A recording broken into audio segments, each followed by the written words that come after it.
തൊട്ട് ട്രെയിനിൽ നിന്നും തള്ളിയിട്ട സംഭവം ഓർമ്മ പുതുക്കിക്കൊണ്ടുള്ള രാഹുൽ ഗാന്ധിയുടെ വെളിപ്പെടുത്തൽ കേട്ട് ഞെട്ടിയിരിക്കുകയാണ് രാജ്യം. ഇതെങ്ങനെയെന്നാണ് ആശ്ചര്യപ്പെടുന്നത്. കാരണം സത്യം തേടിയുള്ള അന്വേഷണം എന്ന തലക്കെട്ടോടുകൂടിയായിരുന്നു രാഹുൽ ഗാന്ധി തന്റെ സോഷ്യൽ മീഡിയ പ്ലാറ്റ്ഫോമിൽ തന്റെ മുത്തച്ഛനെ കുറിച്ച് പറയുന്ന ഒരു വീഡിയോ പോസ്റ്റ് ചെയ്തത്.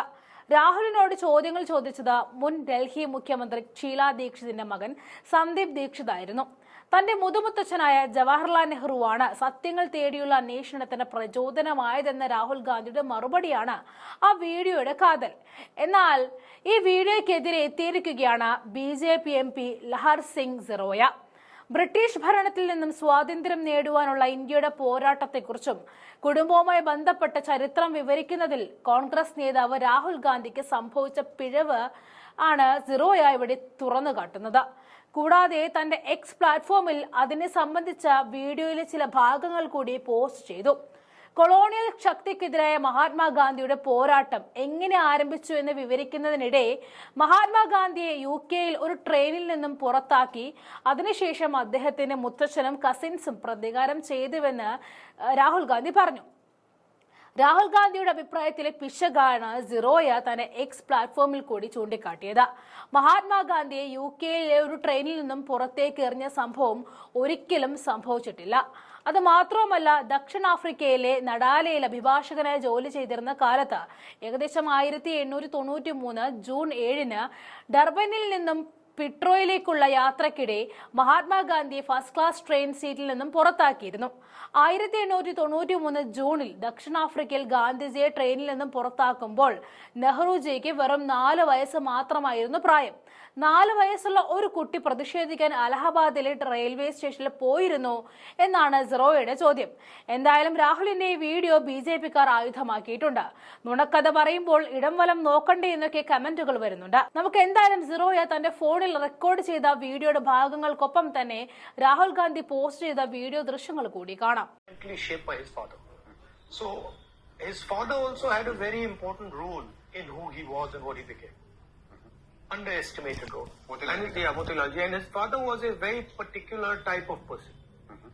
When when Gandhiji was thrown out of the train in England, so my great grandfather and his cousins decided that they would go to the railway station, Allahabad railway station, and throw some Britishers out of first class.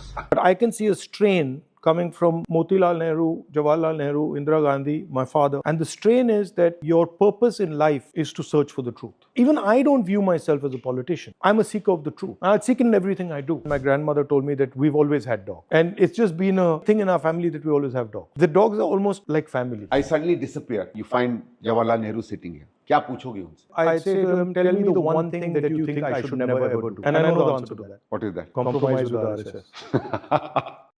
नमस्कार, welcome to the Nehru centre. Nehru centre में आपका स्वागत है. और आज एक विशेष व्यक्ति से हम लोग बात करना चाहते हैं. मैं उनका थोड़ा परिचय अपनी तरफ से दे दूं. उनका नाम है राहुल गांधी. पिछले 20-25 साल से देश का राजनीतिक पटल आप माने तो उसमें बहुत प्रमुख रूप से अपनी एक भूमिका निभाते रहे हैं. तो Rahul ji, thank you for giving time. आप पार्लियामेंट चल रही है, उस बीच में समय दिया. It's really grateful. आपका क्योंकि परिवार रहा है, स्वाभाविक नेहरू जी से जुड़े रहे हैं. What are your first memories of him? Family में कैसे उनके बारे में सुना, क्या सुना? इंदिरा जी से सुना, राजीव जी से कुछ, something from Sonia ji? I've never been asked that question before, and when you're asking me that, he was everywhere. Mm-hmm. And later I realized that in a lot of the things that my grandmother used to say to me, and the way she used to think about things, it came from him. Achha. But if you were to ask me what is my first memory, when did I first hear of him, I can't really tell you. I don't have one memory. And also, I mean, my grandmother would talk about him as Papa, you know, as Papa father. या Papu? Both. Okay. I mean, to me, she would say my Papa or Papu. And she would talk about him just as a, like the same way I talk about my mother or my father, and experiences, that, for example, he really liked the mountains. Then I remember we were in Kashmir once and she said, he almost died. He fell into a glacier. ये कब की बात है? I think he had gone trekking and then he had fallen into some glacier and then... When he was Prime Minister? No, much before. Much before. Yeah. So that story I remember, but I can't place which was the first time I heard of him. Also, the other thing that's underestimated, that the sense I got is that Jawaharlal Nehru was fundamentally shaped by his father. So his father also had a very important role in who he was and what he became. Underestimated role. Motilal Ji. Yeah, Motilal Ji. And his father was a very particular type of person. When when Gandhiji was thrown out of the train in England, so my great grandfather and his cousins decided that they would go to the railway station, Allahabad railway station, and throw some Britishers out of first class. Acha. Yeah. So they went there and they pulled some Britishers out and threw them out of first class. It's not known. But that was his spirit was very interesting. He was a very unconventional person, and he shaped, it's very clear to me that he shaped my great grandfather. This idea that is very deep in my family, that politics is actually about truth. And that the idea of having an image of you, a public image of you, is a fundamentally flawed idea. No matter how beneficial it might be, it's a fundamentally flawed idea. That is the central idea that Gandhiji, of course, completely lived by and took. And parallelly, Jawaharlal Nehru was also doing that. I mean, I in his autobiography, I think, or one of his books, he writes that, one of the things that's made me happiest in my life is that I've always had the courage to tell the truth. Yes, yes. He says that. So it is this idea that, to me, is actually Nehru. Rahul, I think now that you've been telling me this, and I think it's एक बड़ा इलाका खुलता है.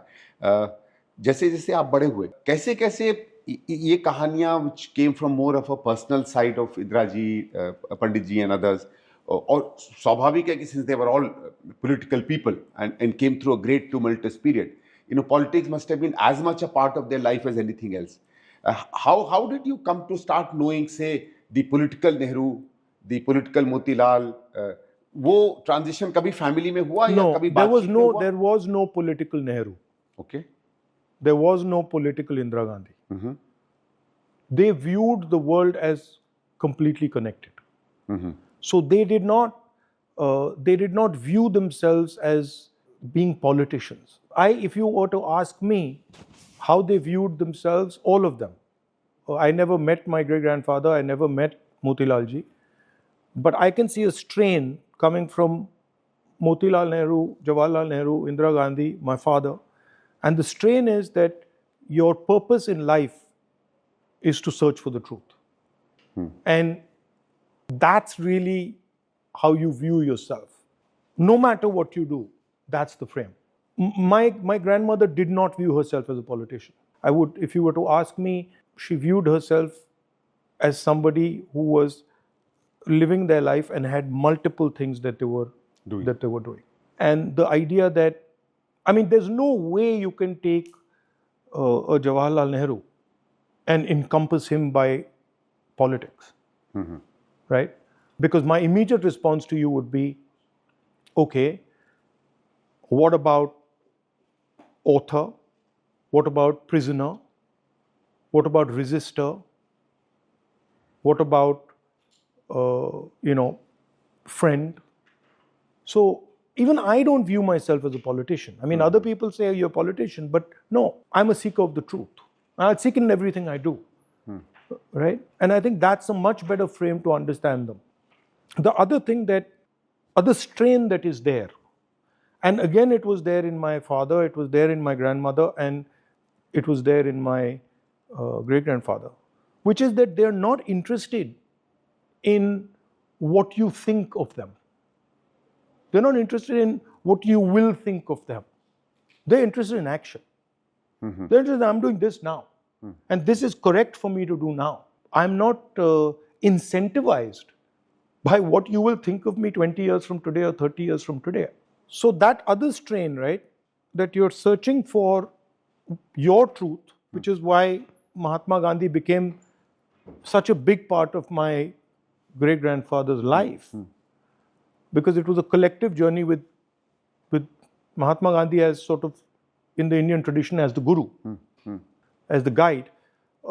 But these two strains I see very clearly, that they don't really care what people will think of them.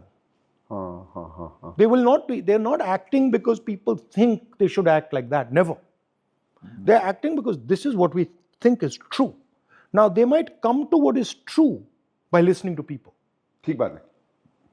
मतलब वो सच कहाँ से आएगा, वो जनता से आएगा. खुले दिमाग के खुले दिल के लोग. हाँ, right? I think ये अच्छा हुआ, because lot of things about Pandit ji also, and later on Indira ji also, although suddenly start opening up in front of me. जैसे I think the bravery, the bravado, the honestness in many of Nehruji's letters. आजकल अगर आप देखें, I don't want to compare it with anybody. I don't think Nehru is really comparable, but करें तो कहीं वो नहीं मिलता है. I think the kind of way in which he said things which he wanted to, even confront people, even with his very, very close friends. For example, much of that is made out between Patel and Nehru is because they opened up their hearts to each other, and I think they were much more honest than many of us would ever dare to be. I mean, a lot of that opens up a very new line into thinking about Nehru. Patel and Nehru, they were friends, and they were great friends, but they had disagreements on direction, and that's perfectly fine. That's perfectly fine. I mean, even Mahatma Gandhi and Nehru had some differences on direction. But these two strains I clearly see, and I see them in myself also. They are damaging also politically in today's context. कैसे? Because आजकल लोग सच्चाई नहीं सुनना चाहते. But somebody has to tell it. As a politician, if you frame it that way, it's easier to say, भाई आप ये सुनना चाहते हो, बता देता हूँ. But my soul doesn't let me do it. I just can't. And I'm like, okay, I'll take the hit. I'm happy to take the hit. But I'm not going to veer off from the truth because you want me to. It's like ek prakar ki, I don't know what it is. Pandit Nehru did both during the freedom movement and as Prime Minister.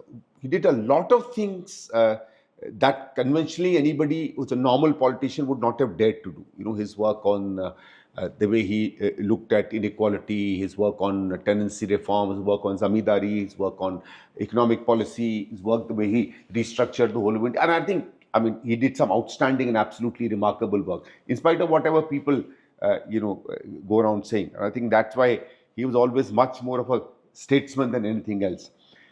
How is it he was able to finally, get a country that comes out of colonialism, that's much more, I won't say backward looking, but say much more traditional at that point.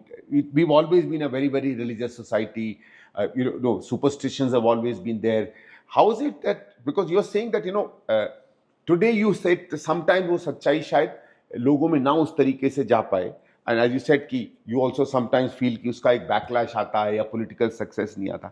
How is it that somebody like him was able to do that? And perhaps, is it because India as a society, as a voters, we've changed slightly, या थोड़ा माहौल कुछ वैसा है? I mean, where do you peg it? Because आप तो इतना घूमते हो ना, आप connect करते हो लोगों से.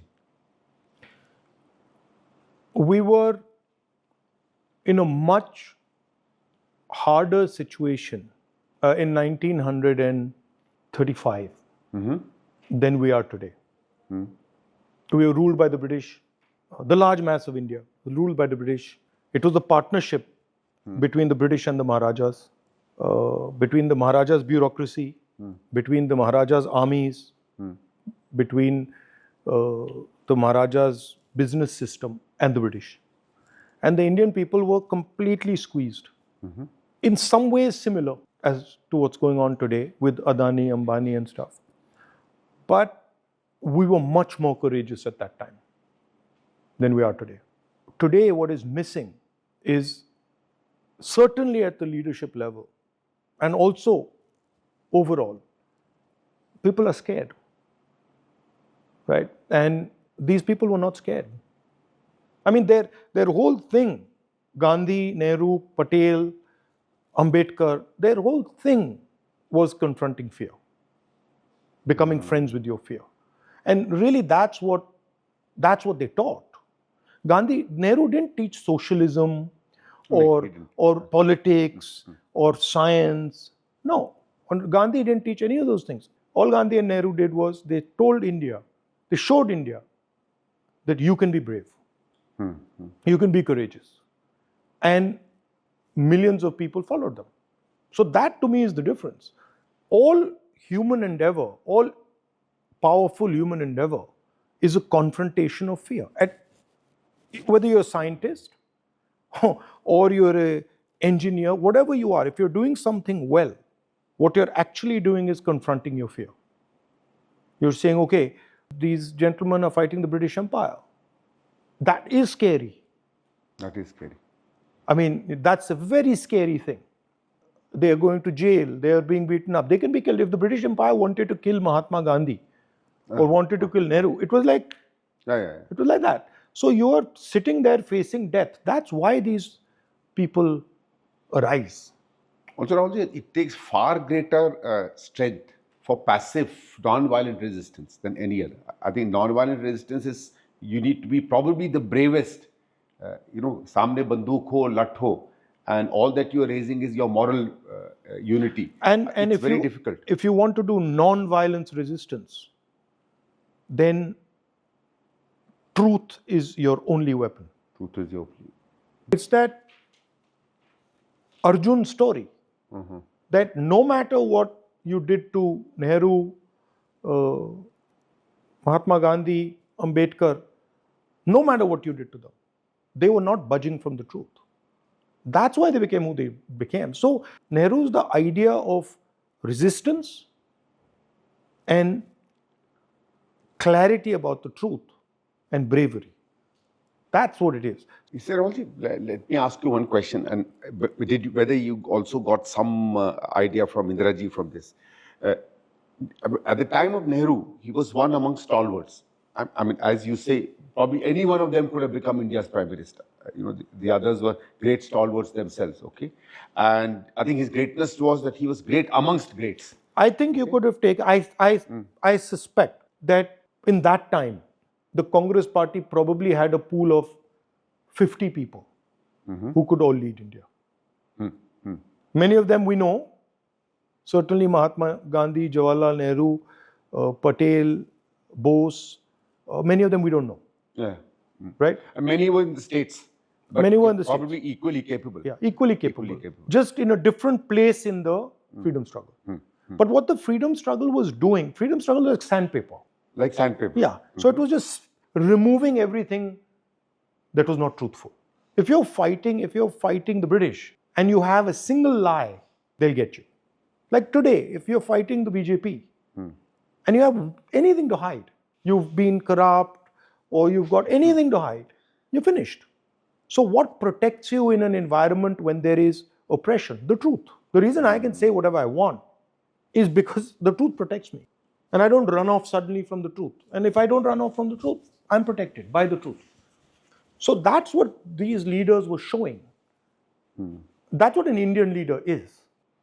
So Rahulji, एक बताइए, take these leaders and the fact that while they were very popular, Sardar Sahab ko le lijiye, Nehru ji, Gandhi ji, of course, even Maulana Azad, all the others, I mean, each one of them was extremely popular. They were popular in spite of many of their ideas that directly confronted many other beliefs in society, whether it's on caste or religion. Let me correct you. How come they still were able to maintain that confidence? Let me correct you. Actually, if you look at Gandhi carefully, you will find that he was extremely unpopular with the Indian elite. They hated him. Elite, yes. They absolutely hated him. The newspapers hated him. The businesses hated him. The Maharajas hated him. The British hated him. The masses liked him. Right? So, and slowly, as the masses lined up behind him more and more, then others started to like him. How come there was a particularly different kind of leadership that leads India in the 40s, 30s, 40s, 50s, and through extremely tough times, and leads them against probably the world's greatest empire the world has seen. My favorite. What's the difference today? My favorite story is Fidel Castro's story. So a journalist goes to Fidel Castro, and he says, you're a genius. And Fidel Castro says, why? American journalist. He says, why? He says, because, you've found these guys, Che Guevara, Camilo Cienfuegos, these guys are unbelievable guys. They're ready to die for the revolution. What is your technique? How do you manage them? And how do you find them? So Fidel Castro looked at him and said, you're an idiot. He says, I don't find them and I don't manage them. So he's like, what do you mean? He's like, no, I don't do it. Batista does it. Acha. So all I do is, I stand in one place and these people come. When Batista's army, Batista was the man he was fighting. When Batista's army comes, half of them run and the other half get killed. What's left are the people you're talking about. So it is always the attacking force that creates the leadership. It's never the leadership that is being created. This is a selection process. There were millions of people who stood against the British. Many of them died. Many of them ran away. Many of them colluded. And these people were persistent. They kept standing there. They didn't back down. And that's why you view them as leaders. Savarkar's picture would have been up here if he hadn't signed that letter. The British unselected Savarkar. They broke him. That's just what happened. They couldn't break him. They couldn't break him. They couldn't break Patel. They couldn't break Bose. They couldn't break Ambedkar. Simple. So leadership is always about standing against the pressure. Are these also part of the legacy of Nehru that inspires you or motivates you? Or is there anything else? I go with the same frame that what my grandmother told me. Nehru is the people of India. Nehru exists because of the people of India. Nehru is an expression of the people of India. If the people of India were not there, meaningless. If that connection with the people of India was not there, meaningless. Right? So to me, yes, Nehruji is an inspiration, but he's as much an inspiration to me as anybody who's doing work, fighting for the truth, standing for the truth, and not backing down. Of course, he's my relative, so I have a different feeling towards him. I have a feeling of probably a much deeper connection with him. But in Nehru, I see an open mind, a questioning mind. I see a brave person, and I see somebody who doesn't veer off from the truth. That's it. मैं एक लेकिन पूछना चाह रहा था कि and that is something I sometimes am not able to figure out in Nehru's case. He does takes part of the freedom struggle. It's a thing that involves him so much. But sometimes when you read his writings, you especially Discovery of India, which I think is his greatest book, you see a breadth and a vision and a depth that is unparalleled. Where do you think that came from? And I'm not asking his great-grandchild right now. I'm asking you as a person, as an Indian citizen, as a world citizen. ये कहाँ से आया उसमें? So if you were to take a Nehru and you were to compare him to a Gandhi, they both have massive depth and breadth in different directions. So Nehru is looking into the future. Nehru is looking around him. Nehru is looking the world around him. And he's going in. The search for internal observation. Rahul ji एक चीज पर आते हैं, मैं सोचा कि इस पे भी जरूर बात करें. One of the greatest legacies. Sorry, final thing. And this my father also had, and my grandmother also had, my sister has, I have. Which is curiosity in everything and giving value to everything. Meaning if I go and talk to Mr. Bill Gates, and then I go and talk to Chetram Mochi, the curiosity is the same. The interest is the same. the fact that this man is very rich, or this is a very powerful system, or this is a very big system, versus that is a very not so powerful system, not so wealthy, makes no difference to me. And that's, I think, comes from my great grandfather. It's compassion, that I'm not interested in who you are, I'm interested in what you're feeling. I'm looking for what feeling is in you, and I'm also looking for what feeling is in him. I don't really care that you're a billionaire, or you're a poor person, or you're whoever you are. And so that curiosity is unbounded. That's why I reacted to the politician. I'm not a politician. Politician, And I refuse to be boxed into this structure that somebody just makes up and says. I'm a politician, or I'm a businessman, or I'm an academic. I just, these are labels. I don't buy them. Lot of this is how Nehru ji जब कहते हैं भारत माता कौन है, who's Bharat Mata, this is I think how he talks about. एक और चीज जो अब मैं पूछना चाह रहा था, amongst the great legacies of Nehru, and there have been many. I'm not going to talk about his economic and other legacy. Maybe we'll do it if we have time later. एक चीज जो इस समय somehow it's under question, under threat, under pressure is this whole thing of democracy. And I think that's one of the greatest things that he established. You know, it's very easy to say कि India तो democratic हो ही जाता, and a lot of people say कि what is there, you know, constitution talked of an election. Elections is not democracy. Having a good constitution does not ensure there is democracy. People also don't necessarily ensure democracy, even if they want a democracy. It's how the leader sets the initial patterns, how he democratizes institutions, how he instills both within himself and to the others the spirit of democracy. वो आपको क्या लगता है, क्या ऐसी 3-4-5 चीजें थी when he really became a hero and a warrior of democracy, और इस समय जो उस पे challenges आ रहे हैं, I want to talk you to tell me a little bit about that. Again, there are two religious philosophies in India. Shaiva philosophy is completely democratic. There's nothing undemocratic about the Shaiva philosophy, right? Guru Nanak is completely democratic. Kabir is completely democratic. They do not believe in a hierarchy. They do not believe in a caste structure. They're purely democratic. So there is a very profound and deep democratic strain in India. And Gandhiji represented that strain. My great-grandfather represented that strain. Ambedkar ji represented that strain. And that is what is under attack.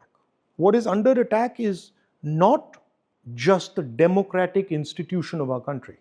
What is under attack is a particular religious philosophy that underpins that democracy. The constitution is, the ideas in the constitution are 3,000 years old.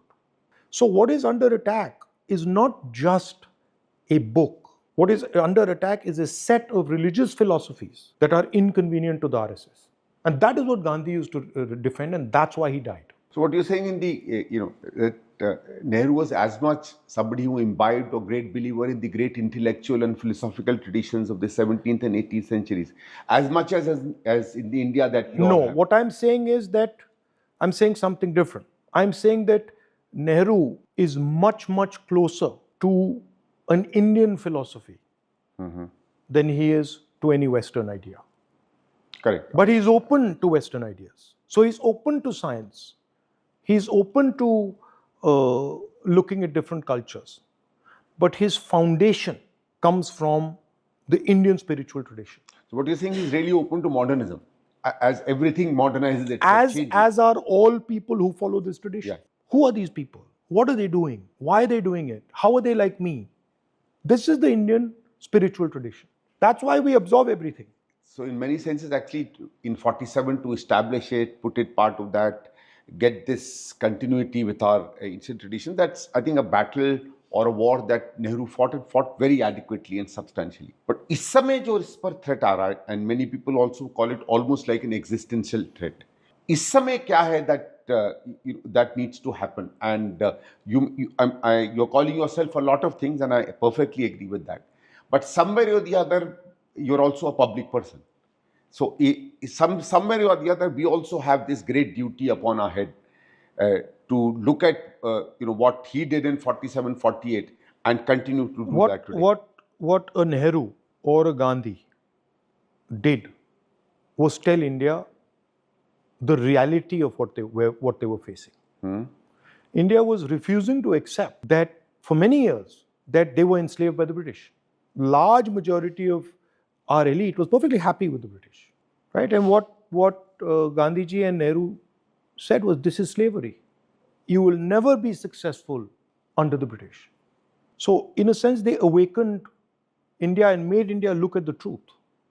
Now India has certain truths which India is not ready to face right now. It's going to have to face them. There's no way out. You're going to have to face them. You're going to have to develop the courage to face them. You have huge unemployment. Your entire economic system has failed. You have a complete lack of harmony in the country. These are truths. And these things are damaging. They're damaging for the future of India. So certain people have to stand for the truth and say, this is it. And they have to defend the truth. Sooner rather than later, everybody will have to face it. I mean, you're seeing today, for example, that the United States has imposed tariffs on us. It's going to have huge economic consequences. We're going to have to face it. Modi ji's hug is not going to resolve it. Right? Modi going and hugging Trump and, I mean, he gave him a dressing down out there and put, and basically Modi just bowed his head and came back. So that's not the type of thing a Jawaharlal Nehru would do. Certainly. Or an Indira Gandhi would do, or Mahatma Gandhi would do. So to me, the act of politics is about publicly standing for the truth. The other thing, Nehru, which amazed me, I went to the jail, one of the jails. I think it was Naini, but I'm not sure. I happened to be going to that jail, and the jailer told me, your great-grandfather was here. So I said, aapko main dikhata hu. And he took me to the cell where my great-grandfather was. Small little place. He was in solitary confinement. And then he said, then we looked at it, and then he said, main aapko visitor's book dikhana chahta hu. He showed me the visitor's book. And now that visitor's book is written by Nehru when he's leaving jail. Probably a 3-year term or something. And what do you think he's saying in that book? He's thanking the jailers. Acha. Yeah. And he said, thank you for giving me such a great time. Thank you for teaching me so much. Thank you for everything you've done for me. Now, so these people had no enemies. They didn't view the world as me and my enemy. They understood very well that there were forces that were resulting in what was going on. And what you had to fight was the forces. मैं कह रहा हूँ दो चीजें जो नेहरू जी के बारे में lot of people know, a lot of people don't, is that there are many shades to his personal life. I think 2 things that stand out. One is his pets, and I think that's something which is in part of your family's tradition. Indira ji के पास रहे हैं, आपके पास रहे हैं. Tell us a little bit about that from Nehru's time to yours. Now that you say it, one of the first times I heard about my great-grandfather was when my grandmother told me that we've always had dogs. Acha. Right? And it's just been a thing in our family that we always have dogs. There's never been a time in my life where we haven't had dogs. And we are very fond of all animals. Going to the forest, seeing wildlife. My mother does bird watching in her garden. She knows all the birds, all the plants. So that curiosity has been there. The dogs are almost like family. Have you kept pets other than dogs? Pets other than dogs. We had a parrot, cat we had, rabbits we had once. Okay, and any traditions of food and all that come from Panditji's time, or from your family traditions in your? Yeah. At lunch we always have desi food, Kashmiri food. Achha. Often, yeah. Acha. So dum aloo, khatte aloo, kofta, some types of bhindi. There's a bunch of things that my mother does. Acha, and in Indira ji's time also? Same, always. Okay. Yeah.